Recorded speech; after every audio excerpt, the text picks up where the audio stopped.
Good morning, everybody. Welcome to Living Astrology with Janet. It's time to grab your cup of coffee or your tea, sit back and relax while we chat about what is happening in the stars above. And it's a weekend, so happy Friday. Yay. Every morning I wake up, I think, is it Saturday yet? Oh, just so I don't have to get up, but I get up anyway. So what's the point of asking the question? Ah, all right. So this morning we have a bit to talk about as we are headed into tomorrow's Venus retrograde.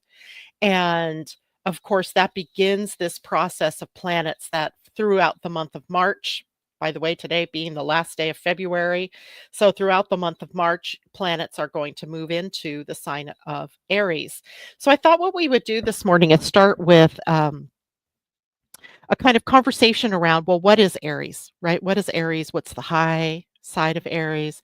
What's the neutral Aries? And what's the lower vibratory energy of Aries? So that you'll recognize it when you see it in operation over these next several months to several years, right? You'll see what is happening here. And it's all the signs have this, right? All the signs have the high, the neutral, and the low energy form, and we all play in all of them, right? So at times, we're doing our best and we're in the highest vibration of the sign, and other times we're just neutral. And really, we're aiming sort of for that neutral, but then other times we're also up in the high vibratory range. So it's something that we're all going to be moving through. But Aries is a particularly interesting energy because it is the beginning of new things, right? It is the impetus for life. It is the pushing outward energy. And in a way, Aries energy can be very dynamic, but also can end up being very impulsive. And it is a sort of just do it. Let's just do it kind of energy where we shoot first, ask later, right? Or think instead of thinking first, we act first, and then we think later, oh, well, maybe I shouldn't have done that. So that's the first thing that we're going to talk about is what is Aries energy high and low all about? Then we're going to talk about Venus retrograde. She turns retrograde in Aries at about 10 degrees 53 minutes. She is there for all intents and purposes at this moment. She just has not made that shift yet. And what is that going to bring for us? We're not as familiar with a Venus retrograde as we are, say, with Mercury. Mercury happens 3 to 4 times a year. And in uh, Venus, she's every 18 months, right? So we're not as familiar. We kind of forget, well, what's the Venus retrograde all about? So we're going to talk about what that is and how to work through that. And I will also give you an opportunity to see what it looks like in terms of the house that it's in your own astrology chart. So it might be a great day to have your astrology chart with you as we go from, well, where is she turning retrograde and where is she moving backward to? And that means she's in, one house and moving backward to another house, much as we did with Mars when he moved direct, right? He's moving from one house to another house. And those are the areas of life, by the way, then that will be most susceptible to Venus retrograde. And we'll talk about what that is. And then, it sometimes you just wake up and you have like this aha moment. Well, I actually didn't wake up with the aha moment yesterday. I closed down my computer with the aha moment and went, oh, I got to deal with this tomorrow. And it's that Venus has a cycle, a rhythmic cycle that she is engaged in. And if we looked at her whole cycle against the backdrop of the stars, we'd see that she forms a pentacle or a pentagram in the rhythm of her movements, and which is interesting in and of itself. But that's not what really interested me the most. Well, yeah, it's interesting, but that's not what got me yesterday. What got me yesterday is that if, she comes back in retrograde to signs that she's been in 8 years previous, right? Every part of her cycle is an 8-year part of the cycle.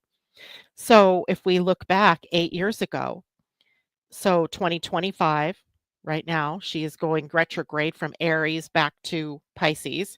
In 2017, she did the same thing, although not at the same degrees, right? She would have been a little further into Aries at that point and then went back to Pisces.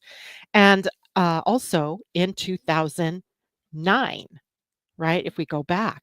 So these 8-year cycles of time might even help you understand your own personal cycle, right? So I started looking back at my own, like, well, where is Aries in my chart? It's in my 10th house. That means the retrograde is moving backward to Pisces in my ninth house. So with the 8-year cycle, I discovered that I was actually focused on things to do with my career, the 10th house, career and profession. And at each one of those points, 2009, 2017, and then likely now 2025, a shift occurred in the business and in the way that I approached it, like the things that I did. So keep that in mind. We're going to talk and break that down a little bit more this morning if we have the time. And then I likely will not have the time to do this tomorrow. So we'll take this up on Monday. The human design aspect of this Venus retrograde. What gates is she moving retrograde in? And where will she move direct? And where is she at all points in between? And of course, that is an interesting study in and of itself, just too much for me to do in one day. So uh, let's start with the idea of the Aries highs, lows, and all the in betweens. And I'm actually going to post this up after the broadcast this morning. I will go back to Facebook and I will also go back to YouTube and post it. You know, YouTube has posts. I don't know if you guys get notified when I do that if you're on YouTube, but it has a section for posts because I think it's that important to understand these different energies. So it's a continuum, kind of, right? A continuum of energies. I could even make a word salad out of it, right? Make a, a cosmic sort of picture of it. But since I like to be sort of, more logical in the way, sequential in the way that I present these things, let's start with the idea of Aries, which is pure initiatory fire. And it can be a force for bold leadership, for pioneering courage, but it can also be reckless and reactive and even destructive as we get into some of the lower energies of it, especially if the Aries energy is left unchecked, right? So, what started out as a great idea turns out to be a nightmare because there's no checks on or balances on when to stop that pioneering spirit, or how far do we go in that exploration, how far do we go in the cuts that we want to make, how those types of things are the questions that are difficult when Aries engines start really rolling. But in its highest expression, Aries is empowered and evolved, right? That's the purpose of the energy in and of itself. This is the pioneer and trailblazing energy. It courageously steps into the unknown and paves the way for others, right? It is authentic leader, like, or authentic leadership energy, where a leader who can take decisive action without hesitation and knowing when to act and when to bring in others and collaborate. It pulls in that high Libra, other side of collaboration. It could be the fearless initiator, pursuing dreams with excitement and with enthusiasm, right? Taking those bold steps that need to be taken in order to go to the next level, let's say. It is warrior energy for justice. Warrior for justice. It fights for a cause, and it fights for that cause with bravery and conviction. Again, high level expression. It is energetic and motivated, thriving on challenges and adventure and movement, right? Going forward. It is assertive and direct, communicates kind of with clarity and with a boldness in and honesty in the words, and states the purpose clearly of the action that's being taken. And it is also self-reliant and confident. It knows the Aries energy in its highest knows its own worth and can trust instincts and intuition and knows itself, right? Knows itself in the highest way possible. Now, when we get to the mid-level or to the neutral or energy, and neutral energy is really not static energy, right? It can either be pulled higher or it can drop lower. So think of these as the in-between energies. Um, the mid-level expression of action might be impulsive action taking, like acts first, thinks later, but that sometimes works and sometimes backfires, right? So if it's a call to be more strategic, perhaps in your action taking. It can be competitive and driven in the mid levels. It thrives on the excitement, but struggles with patience, holding itself back, waiting for the right moment or the right opportunity or the right person. It could be quick tempered, but forgiving, gets angry fast, but doesn't hold on to the grudges for too long. It could be a risk taker and loves the adventure, but might not always calculate out what the risks will be, right? Strong willed and independent energy can be a lone wolf, the maverick, right? Resisting collaboration, even to its own detriment. Again, this is mid level. Headstrong and determined, right? Perseveres, but may refuse to change course even when it's needed. So we got to watch out for these things if we're in that middle energy. Now, the low expression of Aries, and I'm taking time to talk about this because there is so much energy in Aries over the next several weeks, months, years, right? So we've got to, if we get a grip on this, we can understand everything that's going on around us. In the low expression, Aries can be reckless and destructive. It acts without thinking, it creates chaos, it harms without thinking, right? Without even understanding or taking the time to understand. It's just that impulsive. It could be aggressive and combative, picking a fight or dominating others to prove a point. It could be hot-headed and totally impatient, where the energy that in the low can get frustrated and lashes out without control. No ability to hold back biting words or actions. It's selfish and ego driven in its lowest energy. It focuses only on personal desires, disregarding others. And there's a lack of follow through, perhaps, in the lower energy, starting things but never finishing them. It could be rebellious without a purpose. So, right, the rebel without a cause.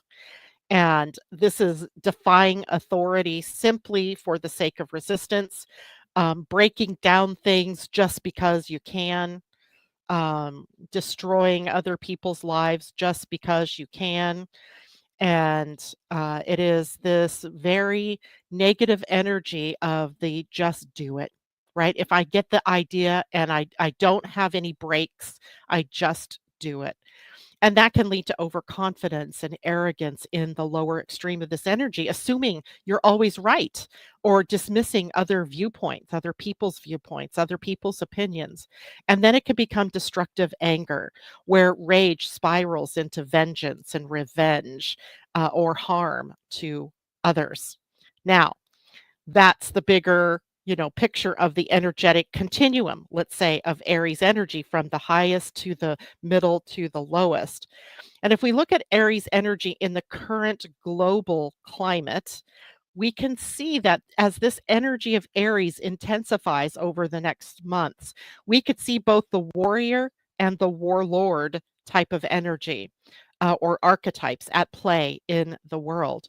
At its highest, Aries can inspire courageous action and innovative leadership, and maybe bold new beginnings, stepping into something new and exciting.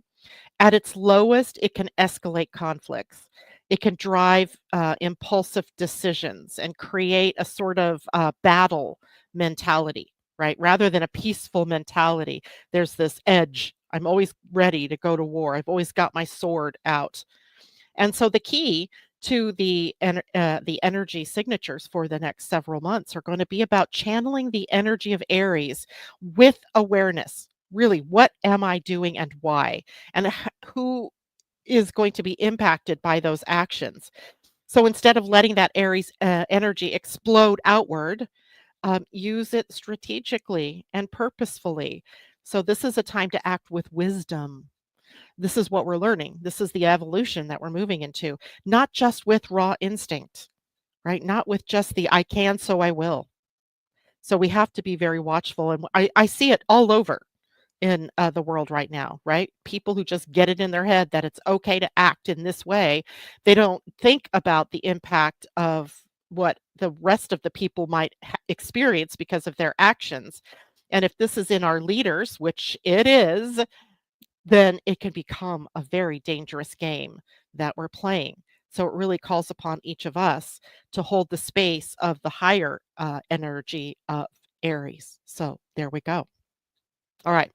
So let's say good morning to people. I see them popping in here. Good morning, Julie. Happy Friday to you as well. Christine Buckingham, good morning. Hello, Tom. Hello, Terry. And Julie says good morning to Terry. I don't know if you saw that, honey. Amy D, good morning to you. Patty, good morning. Joan Durchie, good morning to you. Amy D says retrogrades always confuse me because the planets aren't actually moving backwards, right? And that's true. So can't seem to reconcile the energy changes in my mind.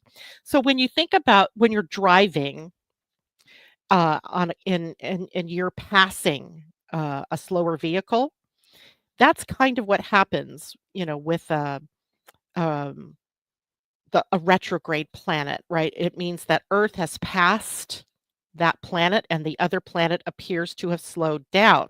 Even though it's not that, it's that Earth is moving ahead of that planet. So it seems to be retrograde. If we thought about it in terms of what it looks like in the sky, it appears if it had been going lower and lower, it might be appearing stationary or maybe even moving higher in the sky, but it's the perspective of us from Earth. It's not really happening.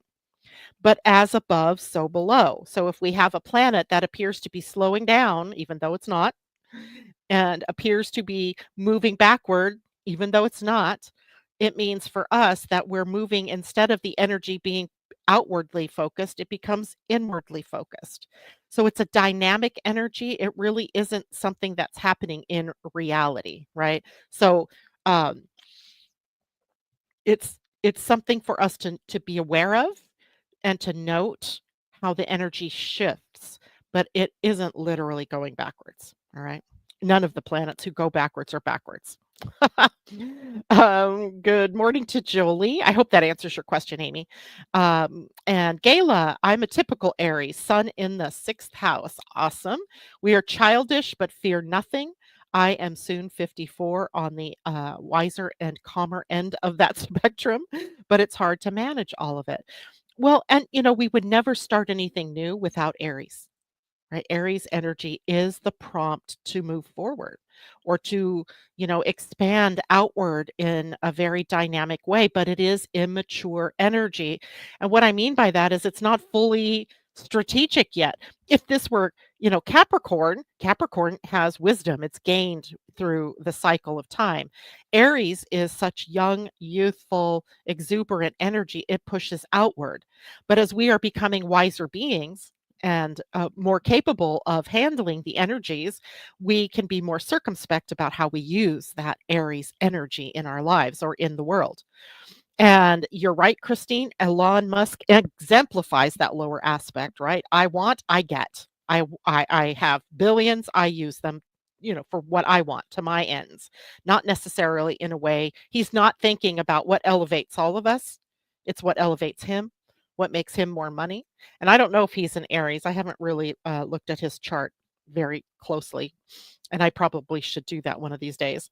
Tom, hello. He says, Christine, spot on. I love it. And Jeannie Vibes, good morning, listening in the background. Good to have you with us. Elon is a Cancer. Oh, that's right. He is a Cancer. And uh, it's interesting because Cancer is a cardinal sign. So it's an initiating kind of sign, but it's very protective energy as well. And likely for him, it's protecting of the self, protecting of my way of life, protecting of, my money, that kind of thing. And that's I remember seeing something about Elon's chart and compared to Trump's chart, and like one of their south nodes meets up with the other Saturn, and it's a very interesting configuration that they are in. I guarantee you it won't always be a happy relationship that they're in. It can't be, but the way that it's configured, but somehow they are enacting some, past karma between them, and we all get to see it on display and be impacted by it, likely. Well, we are being impacted by it, frankly. So let's go on, shall we, to Venus retrograde and what it means and how does it impact us. So, Venus is the planet of love and relationships, harmony, and our finances, right? Money, our resources, our things, possessions, right? And the values that we have. And presumably, we buy things according to our values. So, that's why possessions are also a part of the Venus uh, energies. And when Venus turns retrograde, it is a time for us to reevaluate and reassess all of those areas: love, relationships, finances, beauty, possessions, debt, credit as part of the financial picture. And unlike Mercury's retrograde, which focuses on communication and technology, which we're very familiar with, Venus's retrograde pulls us inward, urging us to reflect on our desires, to look at and assess our self worth or our worthiness, and the emotional patterns that we have around those things: beauty, values, relationships, love, harmony, desires, possessions, beauty, etc. So the key themes of the retrograde are going to be about reevaluating our relationships. So it's funny, but this happens a lot. Uh, um, what was it I heard? Somebody said the ex you have sex with is a Venus retrograde theme, right? It's past lovers coming back into your uh, present moment. It might be unresolved relationship issues that suddenly are resurfacing and they're back in your face, forcing you to have to do something about it.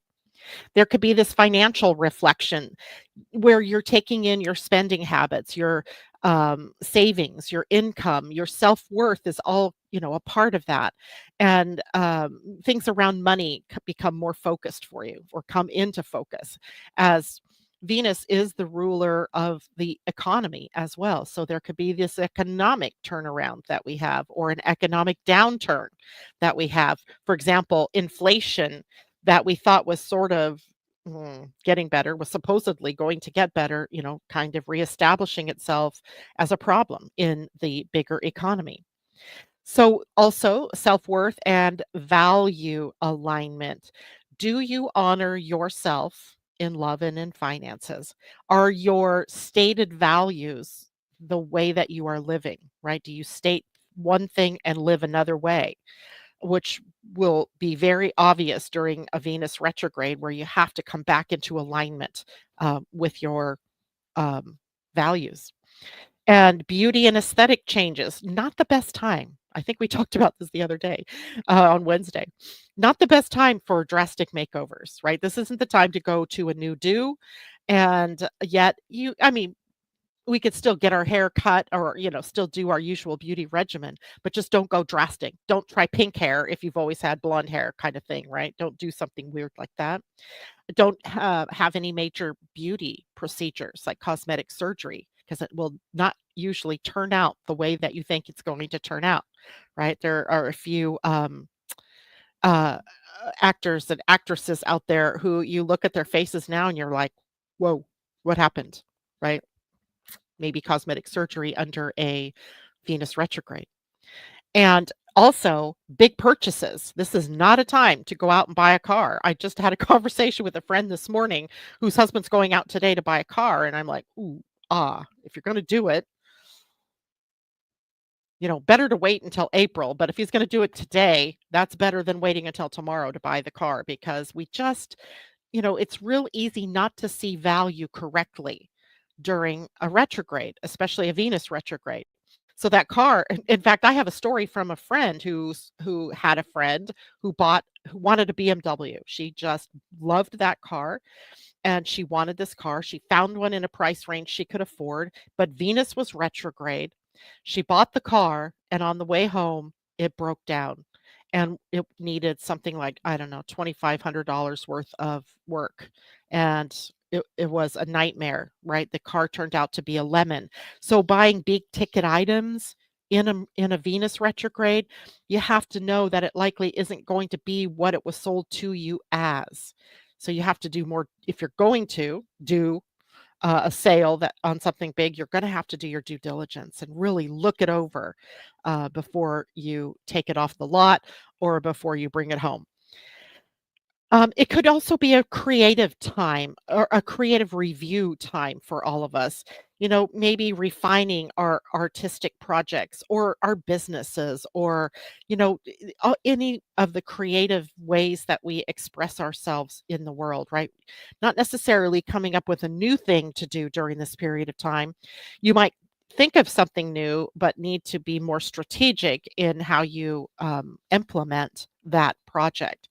But if you have an old artistic project or an old project that is, sitting on your shelf that you want to go back to, this is a good time to dust it off and revamp it and bring it out once the retrograde is complete. So Venus retrograde slows us down. And it's so that we can really evaluate what is important to us, what truly matters.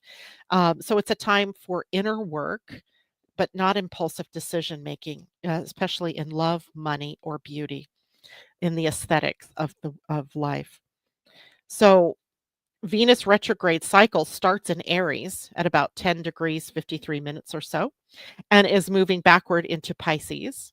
And then in April, she'll move direct and come back through Pisces and then back into Aries. And once she passes that 10-degree, 53-minute Aries mark, she'll be in new territory. And that's going to take several months before that complete cycle is over.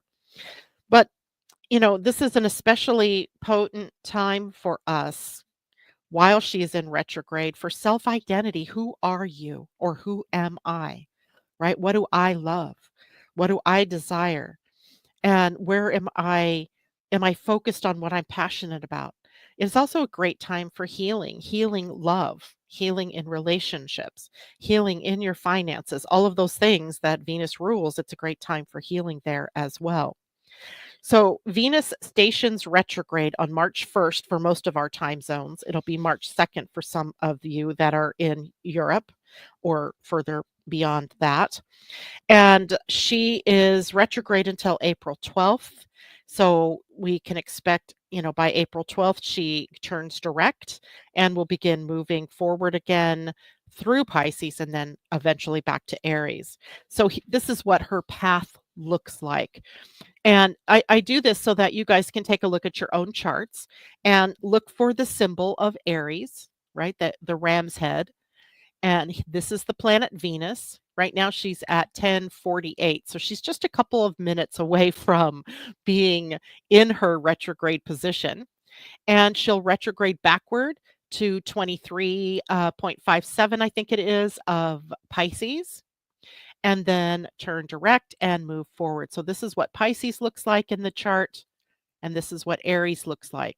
So you could see then what pie-shaped piece she's sitting in. If this were a person, this is the 11th house or the area of life that is pertaining to friendships, groups, associations, humanitarianism, social media, how we get along in a group dynamic. And then she's moving backwards to the 10th house if this were a person, and the 10th house being a house of career and profession and your authority out in the world and your how you are recognized as that authority. So if you look at your own personal chart, look toward the center here if you want to know what house number you're looking at, and that will tell you then the sign will tell you the house, right? Or the house will tell you what area of your life is being impacted.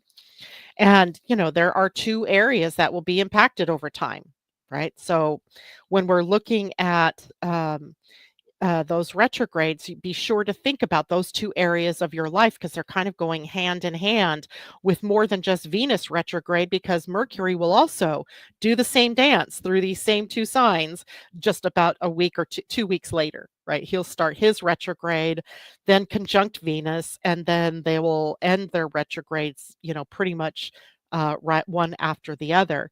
So they're kind of working in lockstep. So those two houses, very important to the idea of what is changing in your life, or what it is that you're reconsidering, what it is you're reevaluating over these next couple of months for sure. So, when we talk about Venus retrograde in Aries, this is bold and maybe independent love, wanting to be in a relationship where you have the freedom to be you, right? And all relationships should be like that. There's no need for you to disappear into the relationship, right? You should always have and maintain your own identity. And if you're in a relationship where that isn't happening, or where it's not possible even, this would be the time where that theme is brought up. But as well, the theme of self love is being brought up, independence and personal power in your relationships, in your finances, in your values, right? All of that.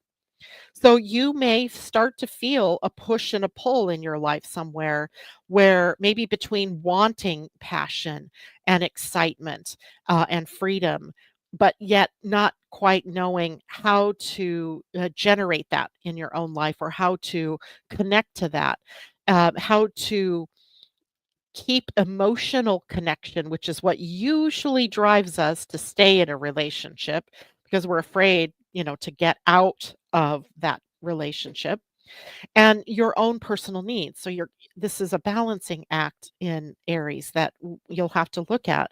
And the challenge, can run from being impulsive in love. If you fall in love and you decide to get connected to somebody during a Venus retrograde, chances are it isn't going to last very long unless you are super aware of what it is that you're doing in that relationship. And so is the other person, right? You'd have to be super conscious.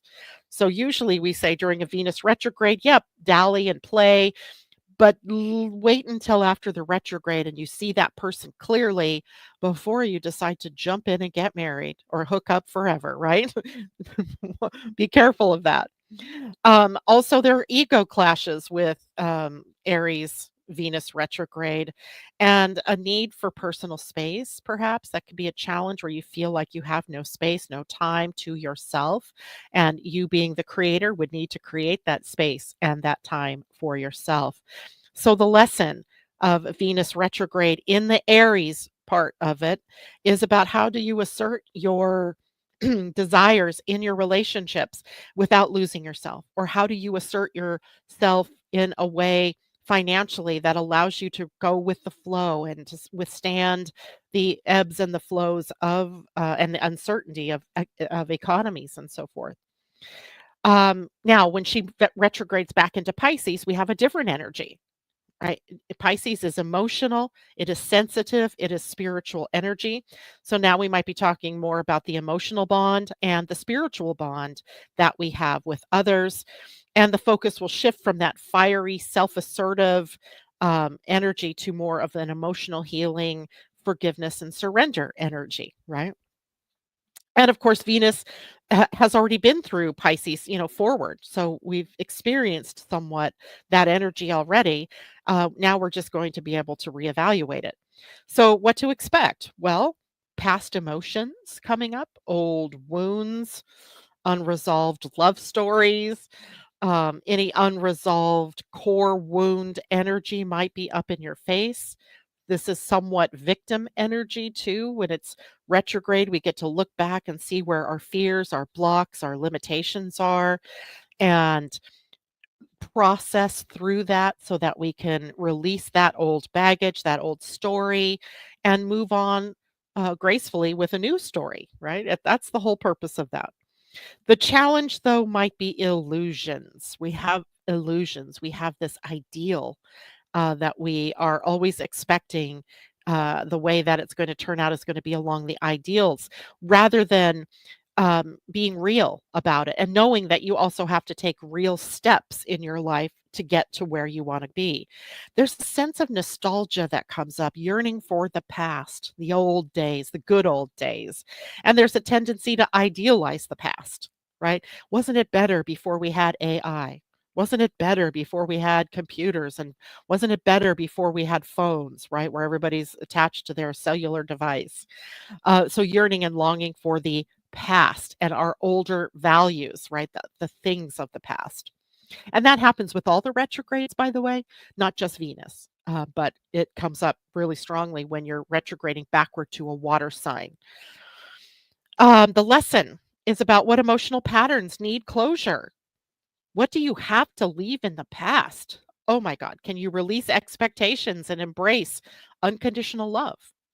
Can you embrace abundance and flow and surrender to it all?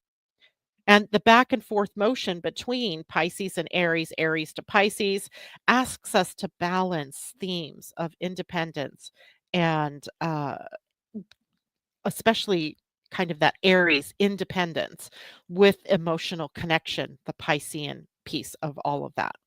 All right. It's important. It's a big deal for us.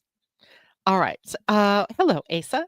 And Mm, yes, genie vibes. Both Venus and Mercury will retrograde through the month of March and April. It's kind of interesting because I've not seen that happen.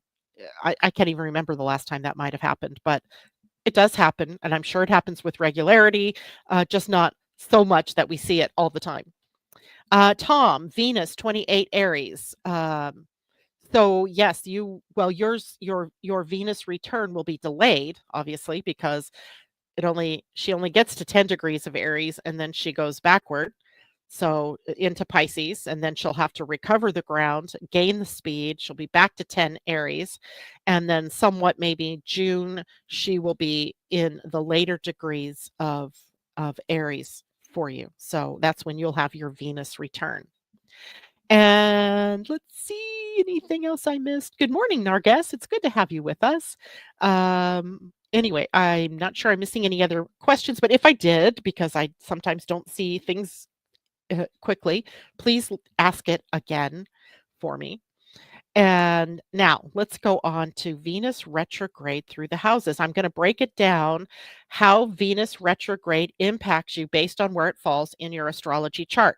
Have your chart in front of you so you can see it or make notes. Go back to my chart and see where this is. Um, since she moves from Aries back to Pisces, her energy shifts from self assertion in that Aries energy backward into emotional surrender of Pisces. So that's what you want to be thinking about as we break this down.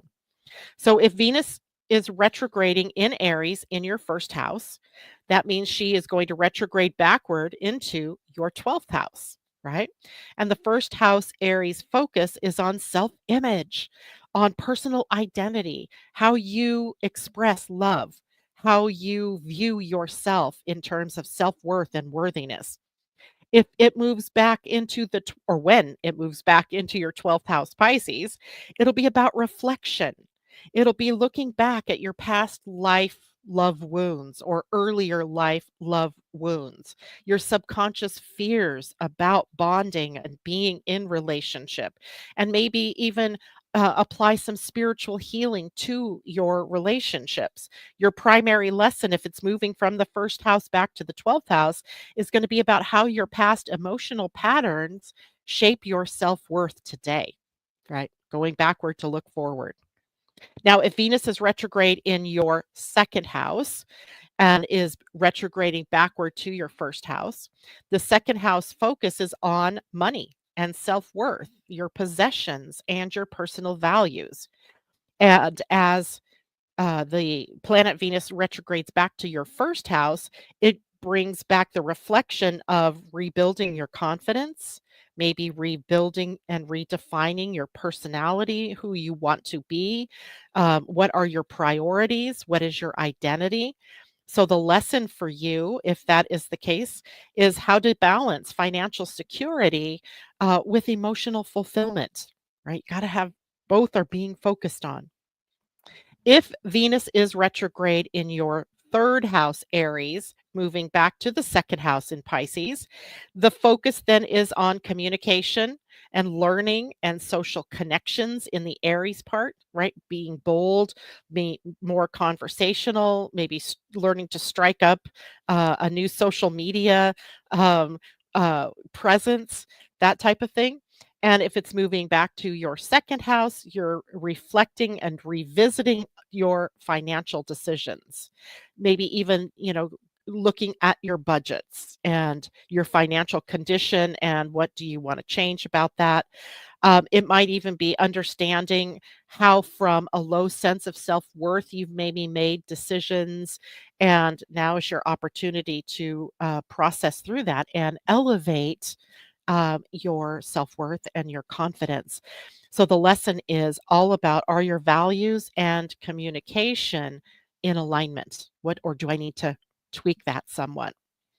Now, if Venus is retrograde in your fourth house and it's moving backward to your third house, the focus then is on home and family and your foundation, your emotional foundation, your familial foundation, the foundation of your work, your career, your life.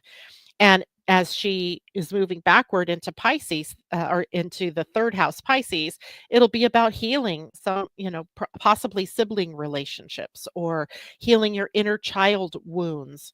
Maybe, learning how to communicate less emotionally volatile wise, but also being able to express emotions responsively, or responsibility wise, being responsible in your expression. So the lesson is about how to past family dynamics shape your self-expression today. Okay. If Venus is retrograde in your Aries fifth house, moving back to your Pisces fourth house, in the fifth house, the focus Venus will have is on romance and creativity and fun, your children. It is also a house that it prompts us to take some risks, right, in our creative expression. It is all about self-expression here. And the Aries focus might be about, re-examining how you express yourself creatively, especially. And as it moves back into the fourth house, Pisces reflection, we have energy around your emotional roots and your family foundation, your childhood patterns, especially related to love, right? What did you see in your family that set you up for how it is that you experience relationships now?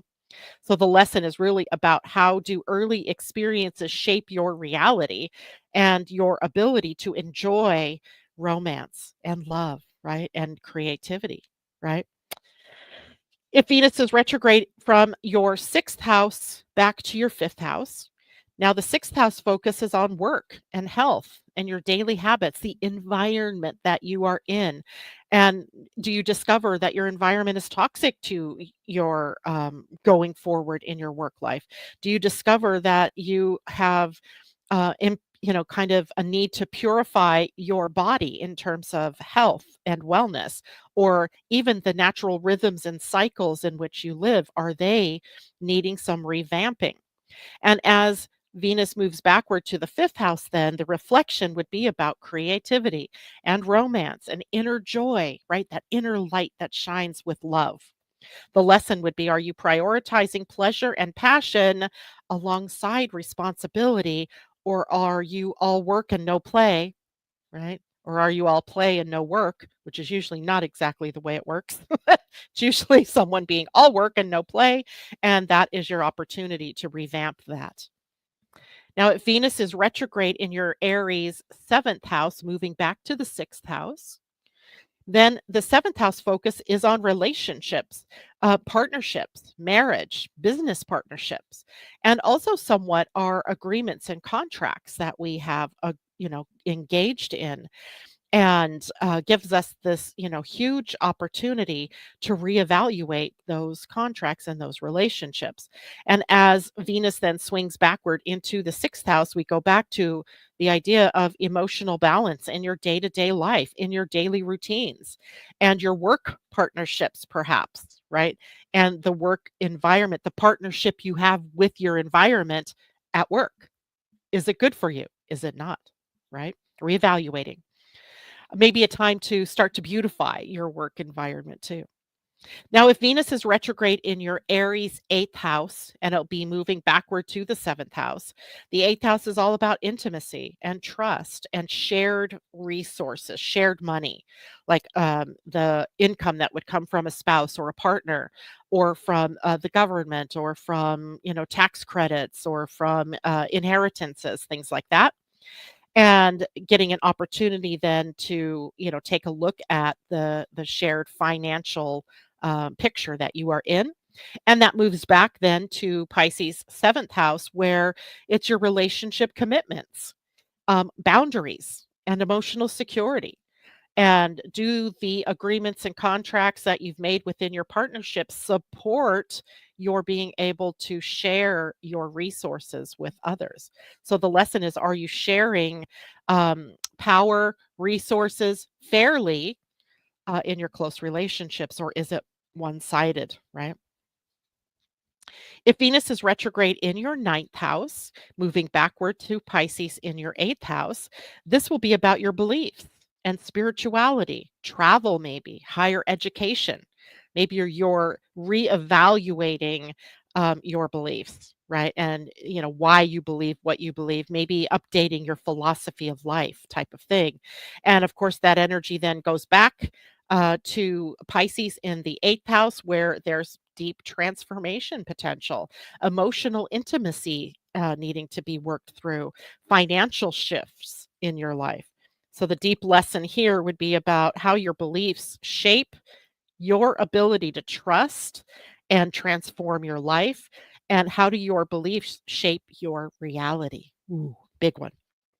And if Venus is retrograde in Aries in your 10th house, moving back then to your 9th house, the 10th house focus would be on career and public image and reputation. It's the worldly you that is under evaluation, meaning, how do I want to be seen by the world? And how does the world see me? And then if that is moving, if Venus moves back into your 9th house, then that becomes a reflection on your spiritual values, your ethical realignments, right? Realigning what you do. The philosophy of success, or do you have a philosophy of failure? Ooh. The lesson here is, are you living in alignment with your true beliefs and your purpose and living your life out loud, or are you hiding yourself? If Venus is retrograde in Aries 11th house, it will be moving back to the 10th house. So if you think about this, it's, how is the energy being carried backwards? And then again, how will it come forward? Think about it like that as you evaluate this. In the 11th house, the focus is on friendships and societal circles or social circles, community roles, the communities that you're a part of, the groups and so forth that you associate with. It is also our social media presence these days, right? Because that's, a big deal for this world. And so, how are you visible within that? Because as Venus retrogrades back to your 10th house, it becomes about visibility in your career and emotional fulfillment from work, and a strategy to be able to take you forward in your values, to be more seen, valued, heard, recognized, etc. So the lesson is about, are your social connections supporting your long-term vision, or are they not? Right? Are you getting bogged down by the connections rather than being empowered or excited by those connections?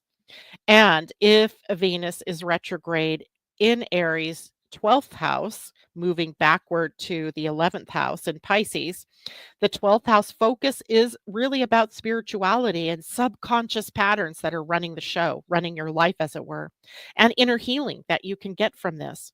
And as it swings backwards into Pisces, into the 11th house, the reflection is about your friendships, about the collective healing within your groups or within your associations, maybe visions for the future as well, because this is a very future oriented house. Maybe having a progressive view of yourself and how it might apply to the future, your future work and your future bonding with others. And the lesson really is about how does healing your past free you to create a new future, right? How do I heal the past and move to the future? All right. So, some final thoughts on Venus retrograde through the different houses and on Venus retrograde. This is a powerful time for inner reflection work, maybe journaling or meditation or even, sometimes just contemplation, right? I go with the gene keys on this one. If I had Venus retrograde at a gate 21, which is where it is for all of us, I'd go to my gene keys book and I'd look at Gene Key 21 and get a deeper look at what's going on there. And in fact, that's what we'll take a look on Monday and go deeper into this. And in the houses that she moves in your chart, take a look. How is this showing up in your life? Right? Because it's probably already there. And the theme, right, of self reflection, of self empowerment, of self assertion, and self because of Aries, and then blending of the self with others with Pisces energy. So there you have that. Hopefully that was helpful for all of you guys. I like doing that nowadays for you. Now, in the last 10 minutes that we have this morning, let's talk about the cycles of Venus. The retrograde that we are experiencing now is related to one we experienced 8 years ago. So 2025, if you go back 8 years, puts us in 2017. So can you draw a parallel to what might have been going on in your life at that time and maybe see how it links up to what is happening in your life now? So meaning that the themes that we're working that you personally will be working through, because remember Venus is a personal planet, you will be working through these themes. uh, how does it relate to 8 years ago in your life? Same seasonal area too, March April area, March or April of 2017. How does that relate to what's going on now in, or what may come up for you now? And the Venus retrograde cycle asks us to revisit the past, and it occurs in a similar sign and degree every 8 years. So it creates this cycle of love, money, and self-worth lessons that evolve over time because you're growing, right? You're getting more wiser, you're becoming more conscious. So that means whatever was happening in your life 8 years ago regarding relationships or finances or your values, your self-image, is coming back now, but maybe with a chance to upgrade or up level or refine or close unfinished business. So it's important to be able to look at this. So key themes from the Venus retrograde. The 2017 retrograde actually happened in March and April as well, which is exactly what's happening this time. Um, and it was about the same themes, balancing independence and emotional surrender in our relationships, not giving away too much of oneself, not being taken for granted within your relationships, healing self-worth and financial issues, becoming more independent financially, being more worthy to receive the abundance of the universe, healing past wounds around trust in your relationships, of being vulnerable and all of that that it takes to be intimate with others, to be able to have that vulnerable edge without feeling like you're going to be, disappearing. Revisiting your past relationships or karmic patterns. This is a great time to look at the karmic patterns that are going on in your life. So now in 2025, Venus is retracing about these same degrees, maybe, just a little bit of a shift in the degrees. But hopefully now you're approaching them with 8 more years of wisdom and growth, right? That's the key. Now, if you had major relationship shifts in 2017, then old relationship wounds or patterns may resurface for you again now. Maybe you're revisiting a similar dynamic in love. But now you have wisdom. Again, remember, you're not the same person you were 8 years ago. Maybe a past partner reappears. Someone comes back into your life that maybe disappeared 8 years ago, offering you a chance to reflect on what has changed between you and in your lives over the intervening 8 years. So ask yourself the question, what have I learned about love? What have I learned about boundaries and self-worth since 2017? Am I repeating a pattern or am I evolving? And maybe you had a financial or career change in 2017. So similar financial themes may arise, revisiting money decisions you made back then, career shifts that you made back then, or creative endeavors that you started back then. Maybe an old job or old investment or project could come back for completion or revision. Maybe you feel a desire to refine your professional worth and your professional values. And maybe you're even, taking a moment to see if your values are aligned with what it is that you earn, out in the world. Whatever dollar amount per hour that you earn, is it the right amount for the value that you see in yourself, or is it not? Right. If you had a major identity shift in 2017, then maybe it was a time of self reinvention, right? Perhaps you stepped into more independence or more confidence and more visibility back then. So now in 2025, Venus might say, or ask you to refine your self image once more, right? Taking a look once more, tweaking it, so to speak. Maybe you reevaluate who you are, how you show up, what truly fulfills you, and so forth. So ask yourself, have I stayed true to myself? Have I stayed true to my personal evolution? Or do I need to realign with my authenticity? Now, Venus retrograde in the Aries Pisces area also happened in 2009. So we have two cycles back that we can look at.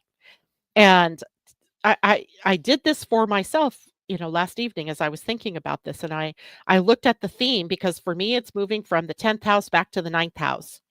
So the career house back to the philosophy house, or the growth and expansion part of my chart.